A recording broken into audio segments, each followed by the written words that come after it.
Hello दोस्तों, स्वागत है आपका हिंदी साहित्य लहर में।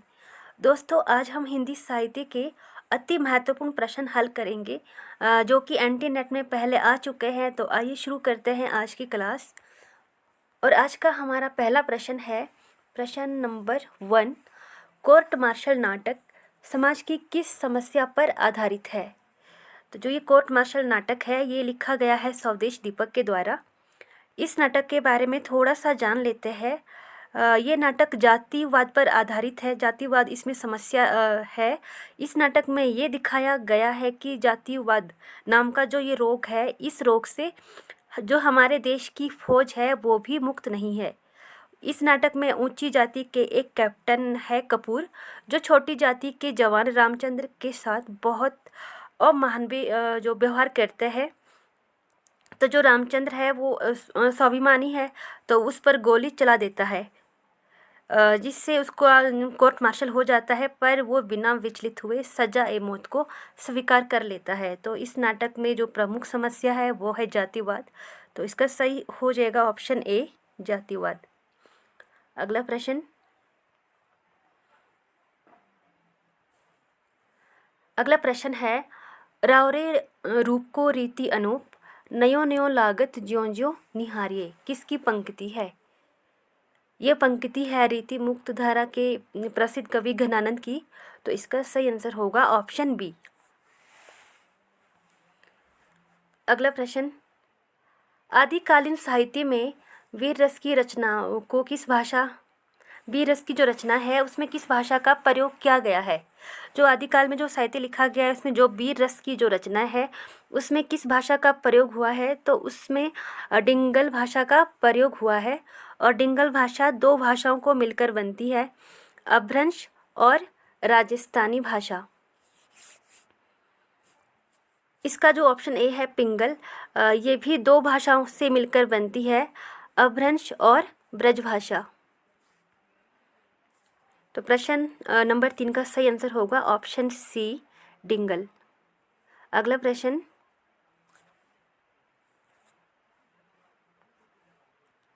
अगला प्रश्न है मिश्र बंधुओं में कौन नहीं है? मिश्र बंधु ये 3 भाई थे, सुखदेव बिहारी मिश्र, श्याम बिहारी मिश्र और गणेश बिहारी मिश्र। तो इनमें कौन से नहीं है? ऑप्शन बी, कृष्ण बिहारी मिश्र। इसका सही आंसर हो जाएगा कृष्ण बिहारी मिश्र। अगला प्रश्न। इनमें से गंगोली गांव किस उपन्यास के केंद्र में है? गंगोली गांव, इसका सही आंसर है ऑप्शन डी, आधा गांव। आधा गांव जो ये उपन्यास है ये लिखा है राही मासूम राजा ने। अगला प्रश्न।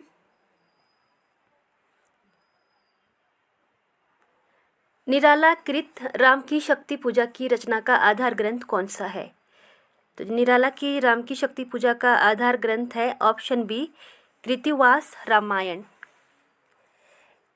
कृतिवास ओझा जो है वो बांग्ला भाषा के एक कवि है और जिन्होंने जो रामायण लिखी है, इसी रामायण का जो लंका कांड है इससे प्रसंग लेकर निराला जी ने अपने तरीके से राम की शक्ति पूजा नामक रचना लिखी है, जो कि खड़ी बोली की बहुत ही श्रेष्ठ रचना मानी जाती है।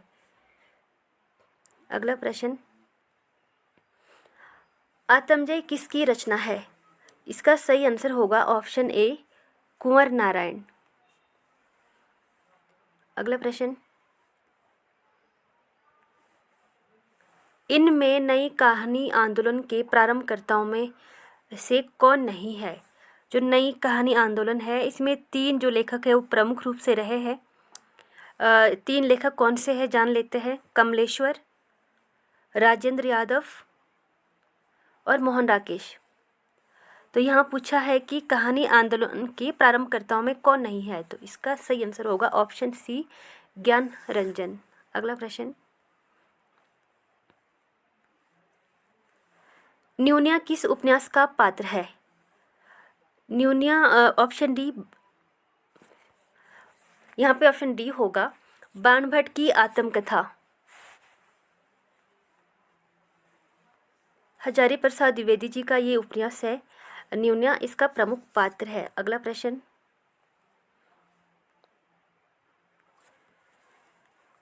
निम्नलिखित रचनाओं में से आत्मकथा कौन सी नहीं है?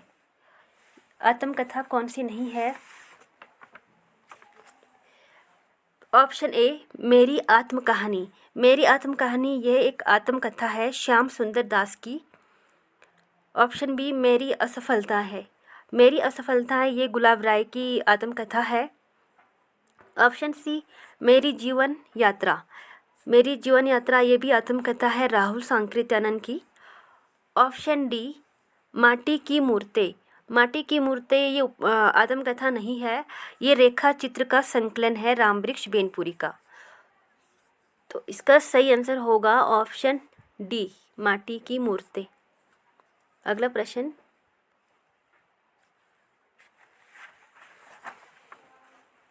अगला प्रश्न है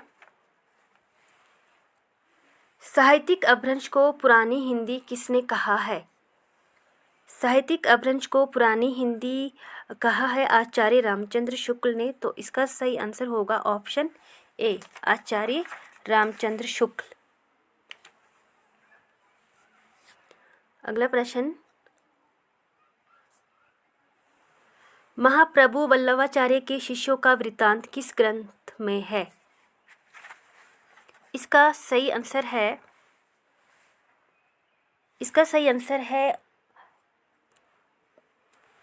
ऑप्शन सी 84 वैष्णवन की वार्ता। 84 वैष्णवन की वार्ता इसकी रचना की है गोकुलनाथ ने, जो कि वल्लभाचार्य जी के पोते हैं।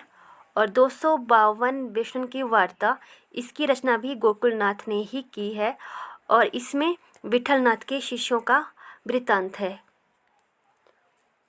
तो इसका सही आंसर है ऑप्शन सी 84 वैष्णवन की वार्ता। अगला प्रश्न,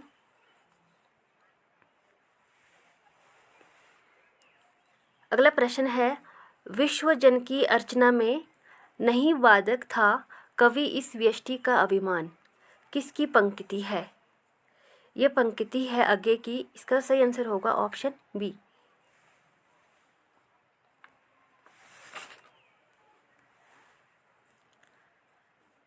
अगला प्रश्न, विलोम किस नाटक का पात्र है? यहाँ पर पात्र होगा, ये गलत लिखा गया है पद। विलोम किस नाटक का पात्र है? विलोम मोहन राकेश का नाटक है आषाढ़ का एक दिन। आषाढ़ का एक दिन का ये पात्र है। Option C